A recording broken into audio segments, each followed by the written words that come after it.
নমস্কার, আমি রাজীব মিত্র ঠাকুরপুকুর থেকে এসেছি। আমি এখন অ্যাপেল হসপিটালে আছি। আজকে আমার একটা নতুন জীবন হয়েছে যে আমি ক্যান্সার সার্ভাইভ করেছি, করে আজকে থেকে নতুন একটা লাইফ লিড করব। প্রথমে জানাই যে ফেব্রুয়ারি মাসের মাঝামাঝি থেকে আমার খেতে একটু অসুবিধা হচ্ছিল মুখের ভেতরে।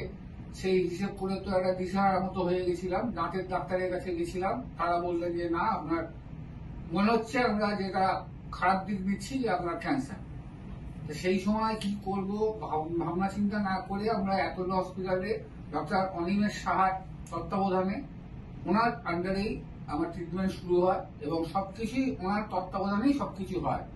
এবং ওনার কথাতেই আমার রেডিয়েশন, কেমো, যদিও বলি রেডিয়েশন 30টা আমার হয়েছে, কিন্তু কেমো 6টার জায়গায় আমার 4টে কেমোতেই আমার কাজ হয়ে গেছে।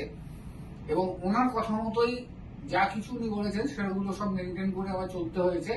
এবং সেই জায়গাতে শুক্রবার দিন আমার টেস্ট হচ্ছে, ফাইনাল টেস্টে আজকে জানতে পারলাম যে আমি একদম একেবারে কিও, মানে কোনো কিছুই আমার ভেতরে আর নেই।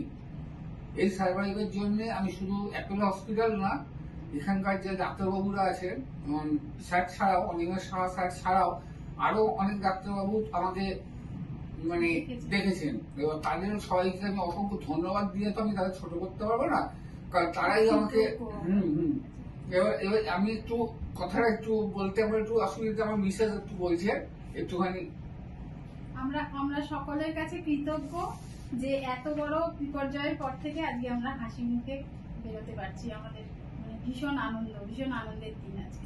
অ্যাপোলো হসপিটাল এবং সমস্ত স্যার সবাইকে অসংখ্য